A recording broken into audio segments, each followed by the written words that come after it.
চাওক জনজাতিকৰণক লৈ আমি দিয়া প্ৰতিবেদনখনে হৈছে একমাত্ৰ বিজ্ঞানসন্মত সমাধান। ইয়াৰ বাহিৰে আন একোৱে সমাধান নাই। যদি কংগ্ৰেছৰ হাতত কিবা বিকল্প প্ৰস্তাৱ আছে যে এনেকে পাৰি আমাক দিলে হ'ল, আমি আলোচনা কৰিম।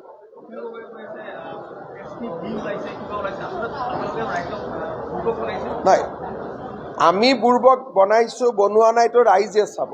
কিন্তু তেওঁৰ প্ৰস্তাৱ কি সেইটোতো তেওঁ দিয়ক, তেওঁৰ প্ৰস্তাৱ এটাতো আমাক আগুৱাই দিয়ক। আমিতো ট্ৰাইবেল সংঘই যি বিচাৰিছিল তেওঁলোকৰ লগত আলোচনা কৰি তেওঁলোকে কোৱা কথাখিনিয়েতো আমি প্ৰতিবেদনত সোমাইছোঁ। আজি মইতো তেওঁলোকৰ লগত কমচে কম 12 বাৰ 20 বাৰ বহিছোঁ। গতিকে তেওঁলোকে কিয় আন্দোলন কৰিছে মই বা তেওঁলোকে কিয় বিৰোধিতা কৰিছে মই বুজি পোৱা নাই। কিন্তু তেওঁলোকে নোকোৱা কথা এটাও প্ৰতিবেদনত সোমোৱা নাই। গতিকে মই লগ পালে সুধিম যে 3 বছৰটো এইখিনিয়ে কথা পাতি